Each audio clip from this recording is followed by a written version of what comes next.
Good morning friends, welcome back to your channel.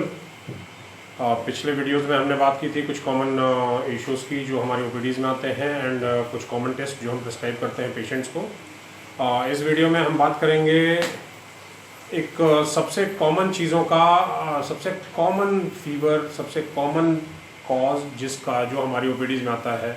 मगर आप सही मानिएगा, मेरे जो अपना एक्सपीरियंस बोलता है, ये कहा जाता है कि हार्ट अटैक के पेशेंट को ठीक आप कर सकते हैं, बट फीवर के पेशेंट बहुत ही टिपिकल होते हैं।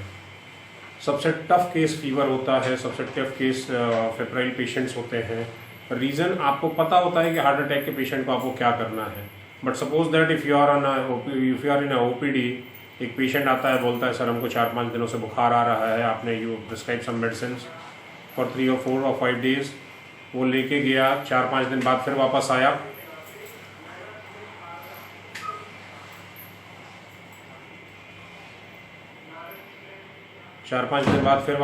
फिर वापस आने के बाद उसने बोला कि सर बुखार हमारा नहीं जा रहा है। आपने फिर कुछ चेंज करके उसके एंटीबायोटिक्स और कुछ और दे दिया। फिर 4-5 दिन बाद आया, सर मैं 10 दिन से दवाइयाँ खा रहा हूँ, मेरा बुखार नहीं उतर रहा है।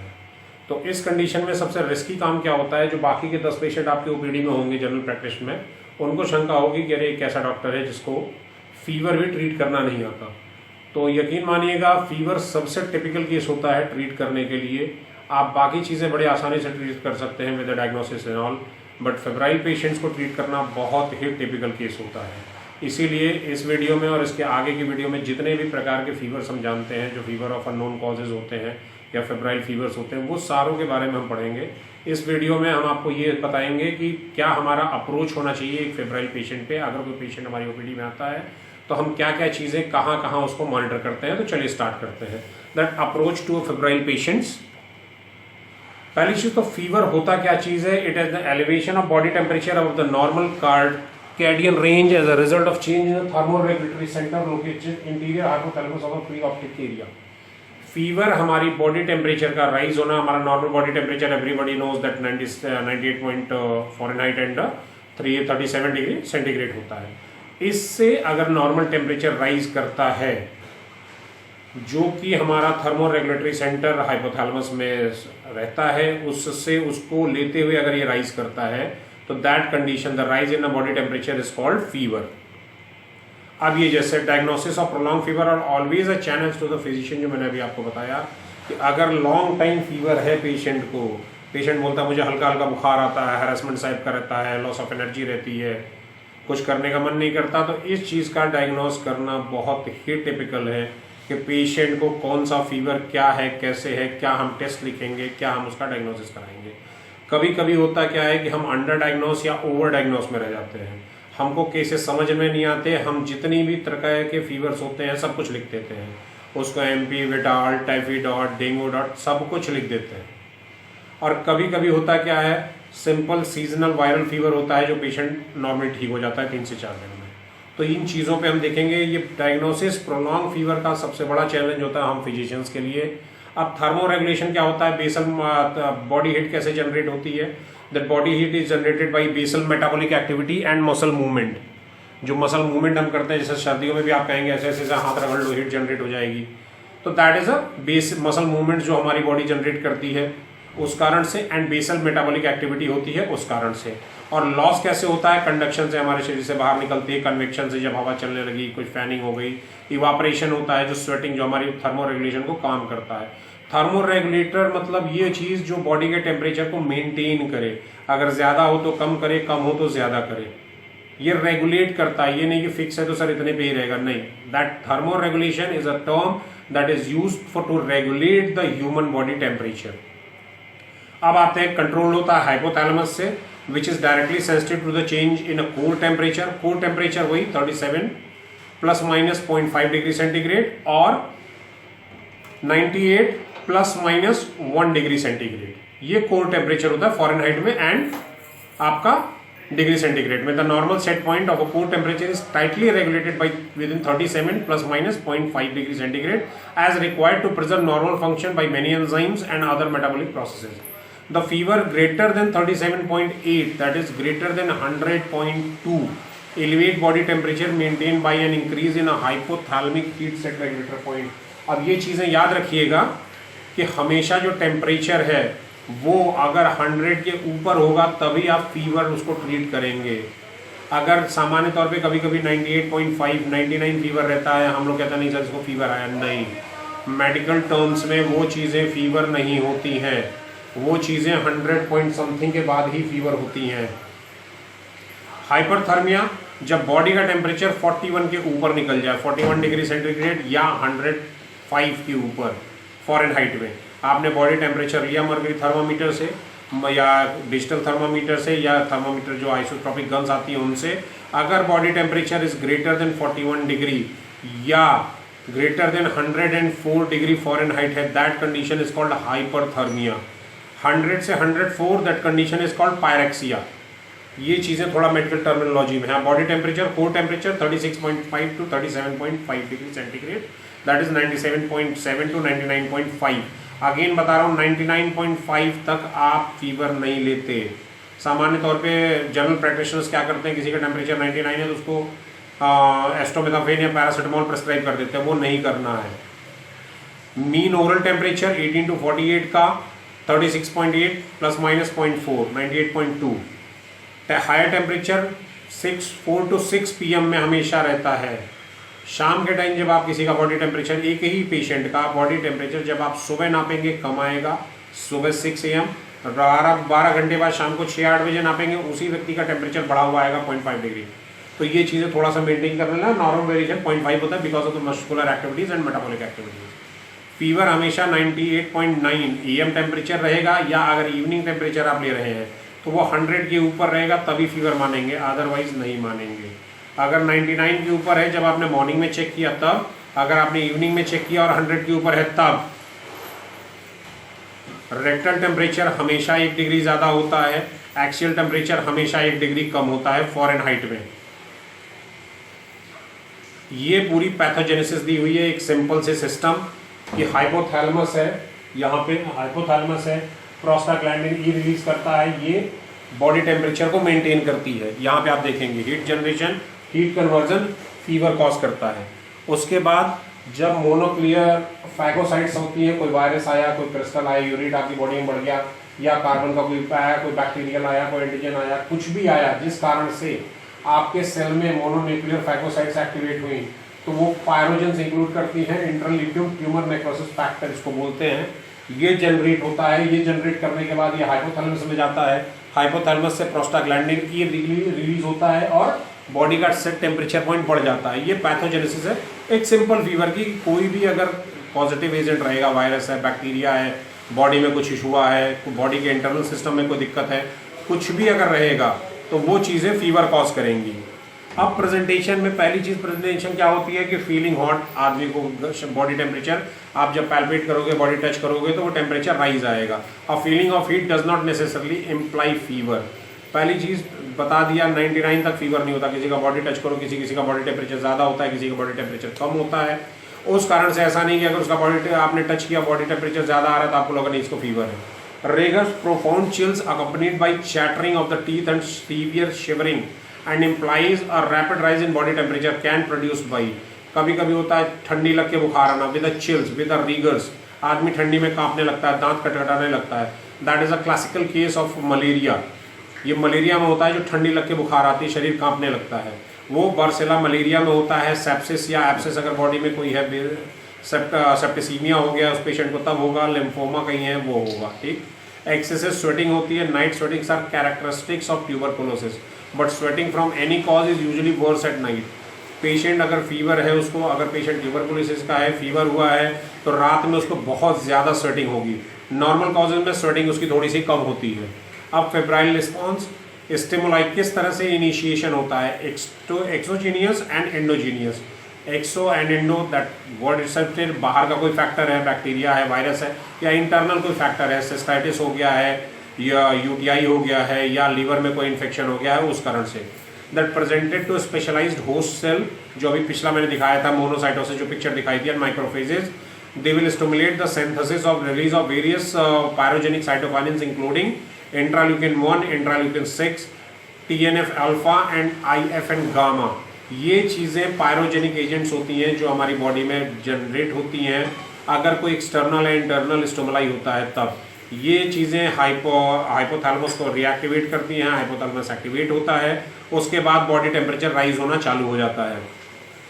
अब एक्सोजीनियस में क्या है, stimuli from outside of the host, कुछ भी ऐसी चीज़ जो बाहर से हमको इफेक्ट कर रही हो, जैसे माइक्रो ऑर्गेनिज्म, देयर प्रोडक्ट, या कोई टॉक्सिन या इसका एंडोटॉक्सिन्स, कोई ऐसी चीज़ जो हमारे बाहर से बॉडी में गई, वायरस गया, बैक्टीरिया गया, फंगई इन्फेक्शन हो गया या कुछ दिक्कत हो गई और वो हमारी बॉडी में जाके कोई टॉक्सिन प्रोड्यूस कर रहा है, तो that is called endotoxin. Endotoxins lipopolysaccharides होते हैं, एलपीएस जो आउटर मेम्ब्रेन में सारे ग्राम नेगेटिव ऑर्गेनिज्म के होते हैं। जब आप gram positive gram negative bacteria पढ़ रहे होंगे वहाँ पे बताया जाएगा कि बैक्टीरियल की सेल वॉल में क्या क्या मिलता है। तो ये सारी चीज़ें बेसिक हैं। एक्शन क्या होता है, स्टिमुलाई करते हैं मोनोसाइटोसिस को एंड माइक्रोफेजेस को, एंड डायरेक्ट करता है एंडोथेलियल सेल्स के ब्रेन को कि प्रोड्यूस करिए फीवर को, हाइपोथैलेमस की सेल को करता है फीवर प्रोड्यूस करिए। अब एक्सोजेनिस, एंडोजीनियस होता है पायरोजेंस, ऐसे पॉलीपेप्टाइड वो बॉडी में प्रोड्यूस होते हैं जो मोनोसाइट एंड माइक्रोफेजेस को रीएक्टिवेट करते हैं। देखिए प्रोसेस दोनों सेम है, एक्सोजीनियस होगा एंडोजीनियस होगा, प्रोसेस दोनों ही सेम है। दोनों ही चीज़ें माइक्रोफेज एंड माइक्रोसाइट्स को एक्टिवेट करेंगी, जिनका रिस्पॉन्स आएगा, हाइपोथैलेमस ट्रिगर होगा, साइटोकाइनिन अल्फा गामा ये रिलीज होंगे, हाइपोथैलेमस एक्टिवेट होगा एंड बॉडी टेम्परेचर बढ़ेगा। पॉजिटिव एजेंट अलग अलग हो सकते हैं, प्रोसेस सेम है। Cytokinins, what are these pyrogens, पहला साइटोकाइनिन्स रेगुलेटरी पेप्टाइड्स होते हैं जो प्रोड्यूस करते हैं मोनोसाइट्स एंड माइक्रोफेज जो अभी बताया, लिम्फोसाइट्स एंड एंडोथेलियल सेल्स, ये कॉमन है। Most important cytokinins interferon, interleukin, जो अभी ये पिछली स्लाइड में हमने आपको ये सारी चीजें बताई थी यहाँ पे। तो ये चीजें अलग अलग हो सकती हैं, किस कारण से फीवर हो रहा है वो अलग हो सकता है, बट प्रोसेस फीवर की एक ही होती है। अब आते हैं definition fever, definition in the sense कि क्या क्या साथ में होता है। If a person is suffering from fever, he और she will also suffering from these all things. पहली चीज headache, fever from any cause may provoke headache, severe headache and photophobia may suggest meningitis.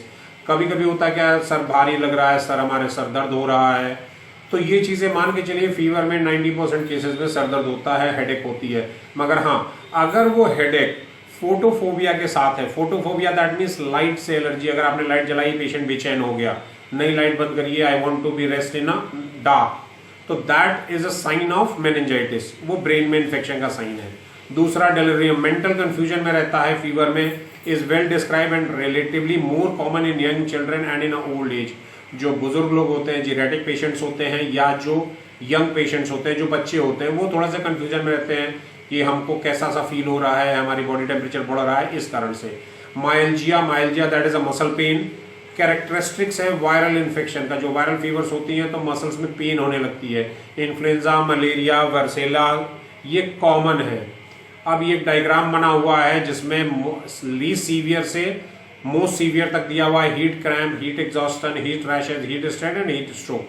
Heat stroke सबसे most severe case है, उसको treat करने के लिए बहुत सावधानी बरतनी पड़ती है। Then hyperthermia again temperature rise कर देना। कॉज इनएडिक्वेट हीट लॉस, जो हमारी बॉडी में हीट जनरेट हो रही है वो हीट लॉस नहीं हो पा रहा है किसी कारण से, वो कारण अभी हम आगे देखेंगे। उस हीट लॉस न होने के कारण जो जनरेशन हो रहा है, हमारी बॉडी में हीट स्टोर हो रही है, हमारी बॉडी का टेम्परेचर राइज हो रहा है। एग्जाम्पल जैसे हीट स्ट्रोक, पहली चीज drug induced tricyclic anti depressant कोई ड्रग हमने दे दी, उसके बॉडी टेम्परेचर राइज हो गया। Malignant hyperthermia associated with psychiatric drug, जो भी साइकेट्रिक ड्रग आती हैं उनको बहुत ही ध्यान से प्रिस्क्राइब करना चाहिए क्योंकि वो भी फीवर कॉज कर सकती है। अब आता है फीवर का पैटर्न, ये तो मान लीजिए फीवर क्यों होता है, क्या होता है, ये हमको समझ में आया। अब आते हैं फीवर के पैटर्न पे। फीवर कई प्रकार से आता है, पहला इंटरमीडिएट आता है, कम होता है, आता है, कम होता है, आता है, कम होता है। एक ग्राफ से आपको डिजाइन देके बनाया हुआ है। हैक्टिक फीवर, कभी बहुत ज्यादा हैक्टिक हमारा शेड्यूल रहा, हमारा बॉडी टेम्परेचर राइज हुआ, हमने रेस्ट किया, बॉडी टेम्परेचर डाउन हो गया। देन रिलैप्सिंग, आया, खत्म हुआ, फिर आया, फिर खत्म हुआ। रिमिटेंट दिया हुआ है, सस्टेन्ड की फीवर आया, बना रहा, फिर थोड़ी देर फीवर आया, फिर बना रहा। तो ये सारे ग्राफ बना के आपको फीवर पैटर्न पे समझा रखा है। कोई 6 आवर में आता है, कोई 12 आवर में आता है, कोई 24 आवर में रिलैप्स होता है। तो ये चीजें हैं।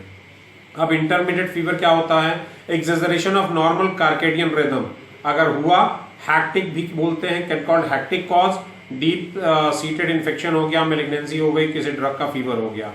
क्वाटिडियन fever, hectic fever that occurs daily, ऐसा फीवर जो रोज आ रहा है पेशेंट्स को। Remittent fever, temperature fall daily but not to the normal, बुखार आया सर कम हुआ मगर पूरी तरह से खत्म नहीं हुआ, अगले दिन फिर से बुखार आ गया, फिर शाम तक कम हुआ, फिर नहीं सही हुआ पूरी तरह से, फिर अगले दिन बुखार आ गया, that is a remitted fever. Cause again that external and internal cause, tuberculosis, viral infection and other many bacterial infections. Relapsing fever, febrile episodes आते रहते हैं एक नॉर्मल टेम्परेचर के इंटरवल पे, जो मैंने बताया कि 6 आवर, 12 आवर, 24 आवर्स में वो नॉर्मल एक टाइम ड्यूरेशन इंटरवल में रिलैप्स करता रहता। फीवर बहुत तेज से आएगा, फिर कम हो जाएगा, फिर 4-6 घंटे 8 घंटे नहीं आएगा, फिर 8 घंटे बाद फिर आएगा, फिर कम होगा, फिर 8 घंटे बाद फिर आएगा, फिर कम होगा। तो that is a malaria fever every 3 days, tertian fever. Plasma fever every 4 days, quartan fever, plasma vivax. Borrelia का fever followed by number of days fever, जो भी रहेगा डेली आएगा, कम होगा, आएगा, कम होगा। पैलेस्टीन फीवर 3 से 10 दिन तक रहता है, फिर कम होता है, फिर 3 से 10 दिन तक रहता है, फिर कम होता है, फिर 3 से 10 दिन तक रहता है। Cause Hodgkin's lymphoma and tuberculosis. अब ये फीवर के पैटर्न है। Fever pattern can not be considered diagnostics for a particular infection और disease and a typical pattern is not usually seen because of the use of antibiotic, steroids and antibiotics. होता क्या है, fever आता है, patient जाता है medical shops पे, medicine लेता है, हमको बुखार आया, कोई दवाई दीजिए, मेडिसिन शॉप वाला भी उसको एक स्टेरॉइड दे देगा, एक एंटीबायोटिक दे देगा, एक एंटीबायोटिक दे देगा, फीवर कम हो जाएगा, फिर 2-3 दिन फीवर सब्स्टिट्यूट रहेगा, 2-3 दिन बाद फिर फीवर आ जाएगा। तो याद रखिएगा, जब भी कोई पेशेंट हमारी ओपीडी में, हमारी इन द सेंस की मेडिकल फर्टिलिटी में किसी डॉक्टर या जनरल प्रैक्टिशनर की ओपीडी में आता है, तो ये चीज़ें याद रखिएगा, वो पेशेंट बुखार की दवाइयाँ ऑलरेडी 4-6 दिन खा के आया हुआ है। तो इस चीज़ को आपको अपने माइंड में रख के उसका डायग्नोसिस करना है। आप ये सोचें कि जस्ट अभी फीवर आया और पेशेंट चल के आ गया, ऐसा 90% केसेस में नहीं होता। 90% केसेस में पेशेंट अपने आसपास के मेडिकल स्टोर से दवाइयाँ खरीद के खा के, जब कोई असर नहीं करता तब वो डॉक्टर के पास चलता है। अब टेम्परेचर पल्स डिसोसिएशन है, रिलेटिव ब्रेडिकार्डिया इन सीन। अब रिलेटिव ब्रेडिकार्डिया क्या होती है कि हार्ट बीट बढ़ जाती है, टाइफॉइड फीवर में बढ़ी रहती है, बार्सेलोसिस में बढ़ी रहती है, लेप्टोसेप्रोसिस में बढ़ी रहती है, फिक्शियस फीवर में बढ़ी रहती है, एक्यूट रोमैटिक फीवर है, रिथमेटॉइड आर्थराइटिस है उसमें बढ़ी होगी, वायरल मायोकार्डियाटिस में बढ़ी होगी, एंडोकार्डियाटिस में बढ़ी होगी। ये सब चीज़ों में हार्ट रेट्स बढ़ जाती है, ब्रेडिकार्डिया हो जाता है। Approach to the febrile fission, पहले तो अप्रोच हम कैसे करेंगे, पहला चीज रूल आउट कॉमन इन्फेक्शन, जो उसको सामान्य इन्फेक्शन उसको रूल आउट करेंगे, उसकी हिस्ट्री केयरफुली लेंगे, क्रोनोलॉजी लेंगे सिम्टम्स की, डिटेल कंप्लेन पेशेंट के लेंगे, सिम्टम्स को क्रोनोलॉजिकली अरेंज करेंगे। क्रोनोलॉजिकली अरेंज करने का मतलब डे बाय डे, पेशेंट ने कब फर्स्ट टाइम फीवर आया, पेशेंट ने कब उसके बाद मेडिसिन ली, कौन कौन सी मेडिसिन ली, कितने दिन फीवर सब्स्टिट्यूट रहा, फिर फीवर रिकर कब हुआ, फिर उसने अगर कोई मेडिसिन ली तो बताना है, अगर नहीं ली वो सब we have to note it down. And use of drug fever is uncommon and therefore easily missed. The culprit include penicillin, cephalosporin, sulfonamide, anti tuberculosis agents, anti convulsant, particularly phenytoin. ये कुछ ड्रग्स ऐसी हैं जिस कारण से fever आता है, but हम उसको जनरली मिस कर देते हैं।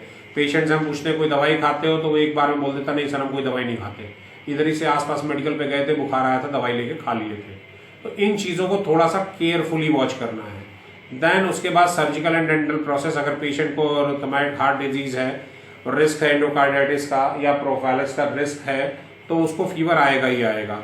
नेचर कोई प्रोस्थेटिक मटेरियल लगा है या उसको कोई इम्प्लांट डिवाइसेस लगी हुई हैं बॉडी में, तब उसका फीवर थोड़ा सा राइज रहता है।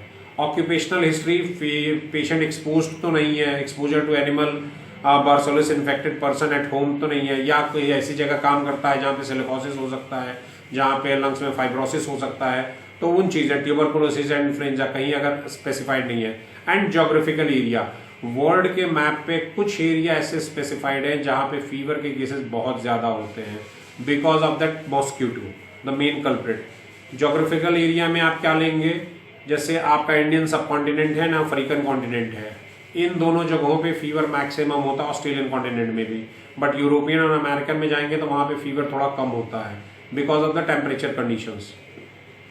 उसके बाद आप पेशेंट की ट्रैवल हिस्ट्री लेंगे कि भाई कहीं गए तो नहीं थे, कहीं घूमे फिरे तो नहीं थे, किसी एंडेमिक एरिया में तो नहीं गए थे, व्हाट हैव यू डन, क्या किया, कितने दिन से तुम वहां थे, कोई इंसेक्ट बाइट तो नहीं हुआ, किसी एनिमल के कांटेक्ट में तो नहीं आए, किसी ऐसे पर्सन के कांटेक्ट में तो नहीं आए जिसको डेंगू, मलेरिया, टाइफाइड हुआ था।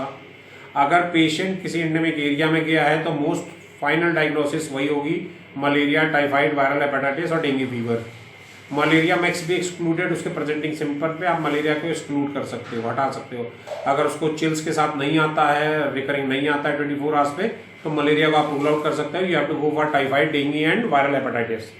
ये तब जब पेशेंट अपने ट्रेवल हिस्ट्री में बताए कि हम इस एंडेमिक एरिया से होके आए हैं तब। अब उसके बाद हाउस होल्ड पेट के बारे में आप पता करोगे, घर में आसपास कहीं पानी तो नहीं जमा होता, इंजेक्शन ऑफ अनपॉस्चराइज्ड मिल्क या चीज, कोई अनपॉस्चराइज्ड दूध या चीज तो नहीं खाया हुआ है, उसकी सेक्सुअल प्रैक्टिसेस क्या है, किसी ऐसे इन्फेक्टेड आदमी के साथ सेक्सुअल एक्टिविटी में तो नहीं है जिस कारण से उसको कोई एसआईटी वो एसटीडीज हुआ हो, आईवी ड्रग का अब्यूज तो नहीं है, अल्कोहल इनटेक तो नहीं है, प्रायर कोई ट्रांसफ्यूजन या इम्यूनाइजेशन तो नहीं हुआ था, ड्रग की कोई एलर्जी तो नहीं है। अब हिस्ट्री आपने ले ली, हिस्ट्री लेने के बाद अब आप सिम्टम्स पे आते हैं। Symptom of common respiratory infections, पहली चीज sore throat, nasal discharge, sneezing, URTI viral, sinus pain, headache suggesting a sinusitis, elicit symptom of lower respiratory tract infection, cough, sputum, wheezing, breathlessness. ये चीजें आप जनरली से पूछेंगे कि हाँ होता है कि नहीं होता है। अब जेनेटल यूरिनरी सिस्टम, ये मैंने यूटीआईज के लिए बताया था।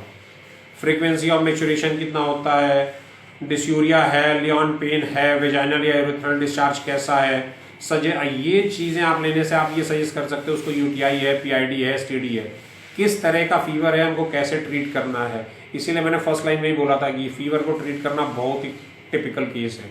क्यों, ये किसी भी प्रकार से होता है, तो we have to analyse each and every aspect और तब हम उसका मेडिकेशन चालू करते हैं। Suppose that fever is suffering from respiratory infection, you are treating for UTIs, तो वो कभी नहीं सही होगा।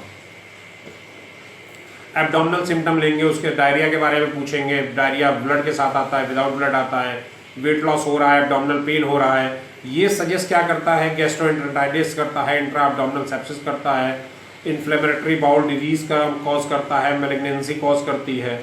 अब इसके बाद हम आएंगे जॉइंट्स पे कि जॉइंट्स ठीक ठाक मूवेबल है, जॉइंट में पेन नहीं है, जॉइंट में स्वेलिंग नहीं है, मूवमेंट का लिमिटेशन नहीं है। ये बताता है डिस्ट्रीब्यूशन जो है, अगर मान लीजिए कोई पेशेंट कह रहा है कि नहीं हमारा सर ये राइट शोल्डर दर्द कर रहा है, राइट नी या राइट एल्बो दर्द कर रहा है या लेफ्ट दर्द कर रहा है, तो उसका डिस्ट्रीब्यूशन कैसा है, मोनो है, ऑलिगो है या पॉली है, हर जगह है, किसी एक जॉइंट पे है या एक दो जॉइंट अलग अलग है, अपीयरेंस कैसा है, फ्लीटिंग है, एडिक्टिव है, ये सजेस्ट करता है इन्फेक्टिव आर्थराइटिस है, ऑलिगो आर्थराइटिस है, कोलेजन वेस्कुलर डिजीज है या रिएक्टिव आर्थराइटिस है, ये चीज़ें।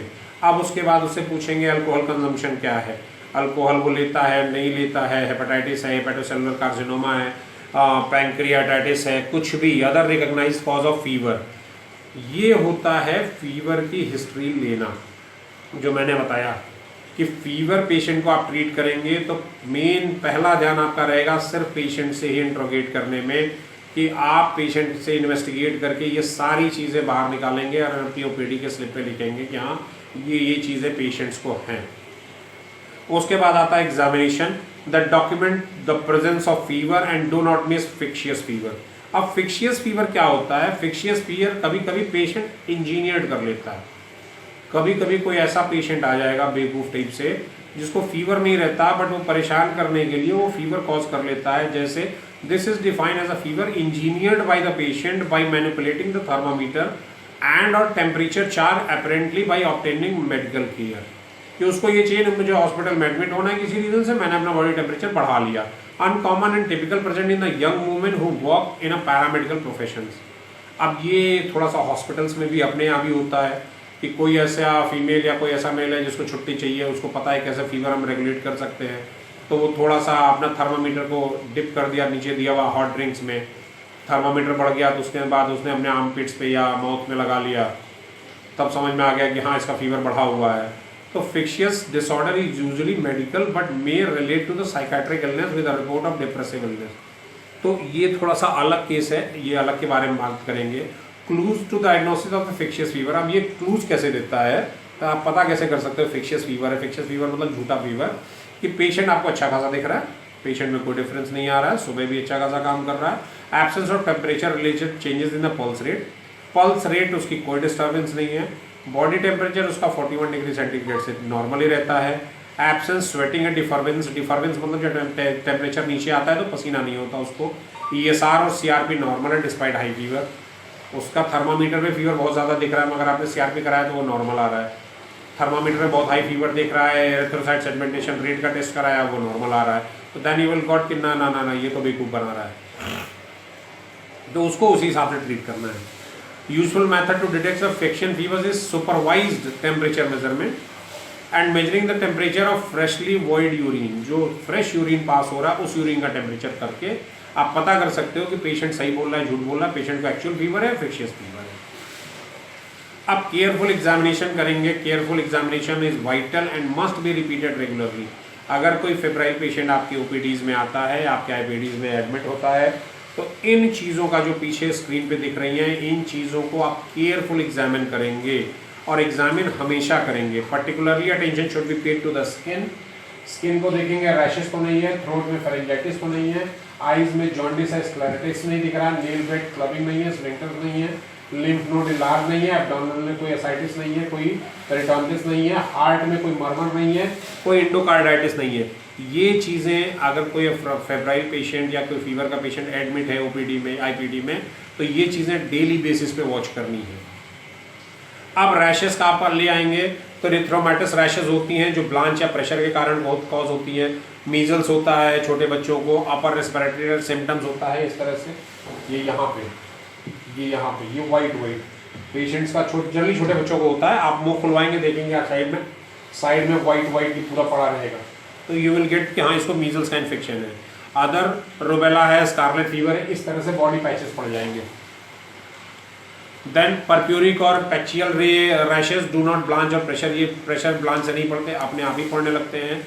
ये मेनिंजोकोकल सेप्टिसीमिया का कॉज करता है। दोनों फिगर में आपको दिखाया है, ये हाथ में छोटे छोटे काले हो जाते हैं या पूरी बॉडी पे इस तरह से हो जाएगा। Then vesicular rashes may be cause of chicken pox और shingles. Shingles generally occurs after 40s, but chickenpox at any stage of your life. Mouth and ओरोंगोफेरेस आप वॉच करेंगे, वेसिकुलर लाइजन नहीं है, टॉन्सिलर एक्सिक्यूटेड नहीं है। इन्फेक्शियस एटियोलॉजी का बताएगी, सेप्टोकोकल फेरेंजाइटिस बताएगी, कॉक्सिन इन्फेक्शन बताएगा, हेरी ल्यूकीमिया बताएगा, ऑरेंजोफेंजियल कैंडिडाइटिस बताएगा, HIV एड्स को बताता है। ओरोफेरेंजियल कैंडिडाइटिस सजेस्ट करता है इम्यूनोडिफिशियंसी सिंड्रोम को। अब आईज में कंजक्टिवाइटल पैचेस में सजेस्ट मेनिंजोकोकल मेनिंजाइटिस, जॉन्डिस में suggest acute hepatitis, cervical lymph node enlargement tonsillitis बताता है, एक्यूट फेरेंजाइटिस और टॉन्सिलाइटिस बताता है। पोस्टीरियर लिम्फेडेनोपैथी सजेस्ट करती है मोनोन्यूक्लोसिस और HIV infection. Axillary lymph node अगर लार्ज है तो ये सेप्सिस बताता है, ल्यूकीमिया बताता है, लिम्फोमा जॉइंट्स बताता है। फिक्शियस फीवर अगर नॉर्मल दिख रहा है तो नेक स्टिफनेस बताएगा मेनिंजाइटिस का, अगर एब्डोमिनल टेंडरनेस दिखा रहा है तो एक्यूट एपेंडिसाइटिस बताएगा। चेस्ट हार्ट में आप कंसोलिडेशन लेंगे, प्लूरल इफ्यूजन लेंगे, पेरिकार्डियल लैब लेंगे, कार्डियक मार्कर लेंगे। अब फीवर और स्किन रैश कैसे निकलता है? अगर चिकन पॉक्स है तो पहले दिन स्किन रैशेस निकल जाएंगे, तो रुबेला है तो दूसरे दिन, मीजल है तो तीसरे दिन, टाइफस है, स्क्रब टाइफी है तो चौथे दिन, अगर टाइफाइड का फीवर है तो 5वें दिन स्किन में रैशेज आना चालू हो जाती हैं। ये बहुत ही क्रिटिकल चीज़ है। लेबोरेटरी टेस्ट में अब हम आते हैं। इतना हमने पेशेंट से ले लिया, अभी 20 मिनट की वीडियो जो अभी तक बनी इसमें हमने सिर्फ ये बताया कि हम पहचानेंगे कैसे कि फीवर क्या है उसको। अब लेबोरेटरी टेस्ट पे आते हैं कि इन्वेस्टिगेशन इंडिकेट करता है अगर presentation suggest more than simple viral और एक्यूट फेरेंजाइटिस इन चिल्ड्रन। अगर बच्चों में फेरेंजाइटिस के अलावा और नॉर्मल ह्यूमन बीइंग में वायरल इन्फेक्शन के अलावा और कोई हमको ऑप्शन मिलते हैं अपना जो मैंने प्रीवियस हिस्ट्री बताई उसमें से, तो आप तुरंत लैब डायग्नोसिस के लिए जाएंगे। लैब टेस्ट फोकस्ड होगा, जो पेशेंट ने हिस्ट्री दी और जो सर्टेन डायग्नोसिस हुई वहीं पे, अनवांटेड डायग्नोसिस या ओवर डायग्नोसिस नहीं। इन्वेस्टिगेशन में पहला again CBC with differentials, band form toxic granulation bacterial infection को बताएगा, न्यूट्रोपीनिया मेसिन इन्फेक्शन टाइफाइड में, वर्सेलाइसिस में, बैक्टीरियल इन्फेक्शन में, वेस्कुलाइटिस में, सिस्टमैटिक लूपस एरिथ्रोमैटोसिस होगा, लिम्फोसाइटोसिस ये होगा, tuberculosis, brucella, viral disease, monocytosis is seen in again tuberculosis, typhoid and brucella, lymphoma, eosinophilia अगर बढ़ा रहेगा तो हाइपर सेंसिटिविटी होगा, ड्रग सिंड्रोम का, हॉटकिंस डिजीज होगी एंड एड्रिनल इनसफिशियंसी होगी। Blood films to exclude malaria, blood film लेते हैं, उसमें मलेरिया का टेस्ट करते हैं, एमपी नेगेटिव आता है, बात खत्म हो जाती है। Urine analysis for again KFT, urine analysis for that UTI, urinary tract infection कोई अगर है उस कारण से। Sample after any fluid and examine pleural peritoneal joints, कोई भी ऐसा सैंपल फ्लूइड लेंगे जो आपको प्लूरल बताया, प्लूरल एरिया बताएगा, पेरिटोनियल एरिया में बताएगा, एंड जॉइंट्स में बताएगा स्वेलिंग है नहीं स्वेलिंग है, फ्लूइड अकोमोलेशन है नहीं अकोमोलेशन है, इस तरह से। बोन मैरो बायोप्सी, ये बहुत ही रेयर होता है, अगर किसी पेशेंट को ऐसा बाकी डायग्नोसिस हम डायग्नोस नहीं कर पाते तब। इन्फिल्ट्रेटिव डिजीज सस्पेक्टेड होती है, स्टूल इन्फेक्शन कराते हैं ऑक्यूल्ड ब्लड के लिए कि उसको कोई गैस्ट्रोलॉजी में या कोई डाइजेस्टिव ट्रैक में कोई इन्फेक्शन तो नहीं हो रखा है। अब आते हैं केमिस्ट्री पे, इलेक्ट्रोलाइट्स चेक करते हैं, ग्लूकोज चेक करते हैं, यूरिया लीवर फंक्शन चेक करते हैं। माइक्रोबायोलॉजी में स्पूटम का सैंपल लेते हैं, यूरेथ्रा का सैंपल लेते हैं, अदर साइड जैसे जॉइंट्स का सैंपल लेते हैं, प्लूरल फ्लूइड लेते हैं, असाइटिक फ्लूइड लेते हैं और इसको सीमर और कल्चर के लिए भेज देते हैं। स्पूटम एलिवेशन में हम हमेशा ग्राम स्टैनिंग कराते हैं, ZN स्टैनिंग कराते हैं, एसिड में जो हम लोग AFB लिखते हैं, acid fast bacilli culture.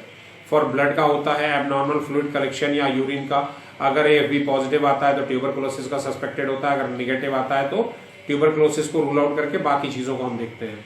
Cerebrospinal fluid हम लेते हैं अगर मेनिंजाइटिस सस्पेक्टेड होता है, जो मैंने फर्स्ट टाइम बताया था कि फीवर को हेडेक होती है प्लस फोटोफोबिया होता है, अगर ये दोनों सिस्टम एक साथ हैं तो that patient is suspected from meningitis. अब आते हैं ट्रीटमेंट पे। पहली चीज इज द फीवर और हाइपोथर्मिया। सिंपल फीवर है या हाइपोथर्मिया, बहुत ज्यादा फीवर। हाइपोथर्मिया है तो हाइपोथर्मिया में तीन चीजें होती हैं, हीट स्ट्रोक है तो क्लासिकल स्ट्रोक है या अभी जस्ट एक्यूट हीट स्ट्रोक है। ड्रग इंड्यूस्ड हाइपरथर्मिया है, कोई ऐसी उसने मेडिसिन ले रखी है जिसके कारण बॉडी टेम्परेचर बहुत ज्यादा राइज कर गया है। मेलिग्नेंट हाइपोथर्मिया है, कोई ऐसा उसके बॉडी में इश्यूज हैं जैसे ल्यूकीमिया का इशू है या और भी कोई इश्यूज हैं, थ्रोम्बोसाइटोपिनिया का इशू है जिस कारण से बॉडी टेम्परेचर राइज कर गया है। तब आते हैं हीट स्ट्रोक पे। Thermoregulatory failure is association with a warm environment, exertion, young person exercising at an ambient temperature and or humid that are higher than normal or typically occur in elderly। हमारे India में normally जब मई जून का महीना चलता है, मई जून के month में heat stroke के केसेस बहुत ज़्यादा आते हैं because of rise in temperature, and जो प्रिकॉशन लेना चाहिए वो पेशेंट नहीं लेता, इस कारण हीट स्ट्रोक के केसेस हमारे यहाँ बहुत ज़्यादा आते हैं in the month of May and June. अब हाइपर पायरेक्सिया वो बोलते हैं जब टेम्परेचर 104 से भी ऊपर निकल जाए। More than 40 should be treated as antipyretic and physical cooling. आप उसको माथे पे पानी की पट्टी रखवाते हैं, कोल्ड स्पॉन्जिंग कराते हैं। while resetting the hypothalamic set point with the antiparetic will speed the process। Antipyretic also help headache में, मायल्जिया में, चिल्स में। मायल्जिया दैट इज मस्कुलर पेन में, हेडेक में, उसको कपकपी हो रही है, उसमें एंटीपायरेटिक काम करती है। अब दो तरह का होता है, लो ग्रेड और moderate fever is not harmful. जो मैंने अभी बताया कि 99 तक आप बहुत ज्यादा ध्यान नहीं देंगे। So and no antipyretic use except pregnant women and children with the febrile seizure. अगर किसी छोटे बच्चे को सीजर आ रहा है तब, या कोई प्रेग्नेंट वुमेन है तब आप एंटीपायरेटिक डोजेज यूज करेंगे, अदरवाइज 99 तक कोई रिक्वायर नहीं होता है। Why no antibiotic for mild fever? Observe the natural history of the patient disease or syndrome, give false feeling of well-being, may miss meningitis immediately life threatening। कि कभी कभी होता क्या है कि एंटीबायोटिक हम नहीं देते हैं माइल्ड फीवर में, तो हम उसके नेचुरल हिस्ट्री देख के बता सकते हैं, बट हाँ अगर इन केस ऑफ मेनिंजाइटिस है तब उसको तत्काल क्योर करना है बिकॉज वो लाइफ थ्रेटनिंग होता है। अब एंटीबायोटिक्स इमरजेंसी में कौन से यूज होते हैं, किस बेसिस पे यूज होते हैं? तो पहला तो पैथोजेंस, क्या पैथोजन है उसका, इन्फेक्शन किस तरह का, क्या फोकस है, कितना पुराना है, होस्ट फैक्टर क्या है, immune factor, common infection emergency room में होता है, यूटीआई का अगर फैक्शन है, रेस्पिरेटरी आरटीआई है या सीएनएस का है या सेलुलाइटिस का है, जिस तरह का इन्फेक्शन होगा उस क्लास का एंटीबायोटिक्स हम यूज करेंगे। That class of antibiotic and how to use antibiotics properly, ये हम एक अगली वीडियो में अलग से बनाएंगे आप लोगों के लिए, वो वीडियो आप लोग देख लीजिएगा। एंटीबायोटिक्स यूज इन यूटीआई, अब वो एंटीबायोटिक जो यूटीआई में यूज किए जाते हैं ये स्पेसिफिक है। दैट सिम्टम्स में फीवर आता है, फ्लैंक पेन आता है, या राइट साइड में, लेफ्ट साइड में पेन आएगा, डिस्यूरिया होगा, पेशाब नहीं हो रही होगी, या पेशाब में पस आ रहा होगा, पायूरिया होगा या बैक्टीरिया आ रहा होगा। तो ट्रीटमेंट क्या, कॉट्रिमाजोल, सिफेलोस्पोरिन एंड एमिग्लाइकोसाइड, इन चीज़ों से करेंगे 7 से 10 दिन के लिए। अगर आरटीआई है, रेस्पिरेटरी ट्रैक्ट इन्फेक्शन है, तो चेस्ट एक्सरे लेंगे, ओपेसिटी देखेंगे, ब्रोंकोग्राम की इन्फिल्ट्रेट है, स्पूटम में ग्राम स्टेन देखेंगे, पॉजिटिव है नेगेटिव है। अगर ट्यूबरकुलोसिस का रहेगा केस तो उसको एटीटी से ट्रीट करेंगे। अगर ट्यूबरकुलोसिस रूल आउट हो जाता है then we will treat with cephalosporin and macrolides. अब use in respiratory trend, nosocomial fever अगर है एक्वायर्ड हर 48 आवर्स के बाद हो जा रहा है, नहीं सही हो रहा है तो उसको एडमिट करेंगे हॉस्पिटल में, check for pneumonia, catheter related infection, UTI and consider hospital pathogen for selecting antibiotics. अब सीएनएस में इन्फेक्शन है, वेंकोमाइसिन यूज करेंगे। First thing excuse me, observe करेंगे हर्पीज मेनिंजाइटिस है, असाइक्लोवीर कंटिन्यूइंग करेंगे प्लस माइनस थोड़ा कम ज्यादा उसको करके। बैक्टीरियल मेनिंजाइटिस है तो aggressive antibiotics that cephalosporins. CNS infection में अगर टीबी मेनिंजाइटिस है, ट्यूबरकुलोसिस मेनिंजाइटिस है तो TB agent ATT anti tuberculosis treatment हम उसका स्टार्ट करेंगे। फंगल मेनिंजाइटिस है तो एंटी फंगल ड्रग्स यूज करेंगे। एंटीबायोटिक्स सेलुलाइटिस है तो एंटीबायोटिक पीसीएनजी या ऑक्सैलिसिलिन होगा, कॉमन स्ट्रेप्टोकोकस। पिटफॉल है, कहीं पे पानी यानी जमा हुआ है उस कारण से, तो depend on the laboratory data जो भी आएगा, इनकम्प्लीट हिस्ट्री या हो रहेगा। एटिपिकल प्रेजेंटेशन है तो इम्यूनो कॉम्प्रोमाइज पेशेंट है, न्यूबॉर्न पेशेंट है, अर्ली साइन आया, डिहाइड्रेशन आया, जिस तरह का पेशेंट का सिम्टम होगा उस सिम्टम के अकॉर्डिंगली हम पेशेंट को ट्रीट करेंगे। अब आते हैं fever of unknown origin. Fever of unknown origin, ये चीजें तो मैंने बता दी, आप पेशेंट की हिस्ट्री लेके ले लोगे, बट जो नॉर्मल फीवर्स हमारी ओपीडीज में आते हैं, डेंगू है, टाइफाइड है, मलेरिया, ये सभी क्लास आता है फीवर ऑफ अननोन ओरिजिन, क्योंकि अभी तक हमको पता नहीं है क्यों हुआ, तो that is called fever of unknown origin. अब डेफिनेशन क्या है, हमेशा 101 डिग्री से टेम्परेचर ज्यादा होना चाहिए सेवरल ओकेजन पे, 3 हफ्ता या 3 हफ्ते से ज्यादा उसकी ड्यूरेशन होनी चाहिए। Failure to reach a diagnosis despite 1 week appropriate in hospital investigation और 3 आउट पेशेंट विजिट। अगर पेशेंट 3 बार ओपीडी में आया या 1 बार आईपीडी में एडमिट हुआ, उसके बाद डिस्चार्ज हो गया, उसके बाद भी अगर पेशेंट आगे कह रहा है कि आई एम गेटिंग फीवर, तब हम उसको फीवर ऑफ अननोन ओरिजिन में लेते हैं। कई तरह का होता है, क्लासिकल होता है, नोजोकॉमिनियल होता है, न्यूट्रोपेनिक होता है, एचआईवी एसोसिएटेड होता है। अब क्लासिकल में corresponded closely to the earlier definition of fever of unknown origin, differing only with the regard of prior requirement of 1 week study in the hospital. खाली ये डिफर करता है क्लासिक की जो 1 वीक की स्टडी है उसमें, अदरवाइज 3 वीक तक हम उसको लेके चलते हैं। द न्यूअर डिफिनीशन ब्रॉडर है, अगर पेशेंट आउट विजिट में 3 आउट विजिट आता है या 3 दिन हॉस्पिटल में रहता है, उसको आराम नहीं मिलता, then we will go for the fever of unknown origin. अब नोजोकोमियल है, नोजोकोमियल में हॉस्पिटलाइज्ड पेशेंट को ये होता है, नॉट प्रेजेंट होता है, इंक्यूबेटिंग टाइम नहीं होता है, हॉस्पिटल के रेफरेंस से उसको प्रेजेंट होता है। Excuse me.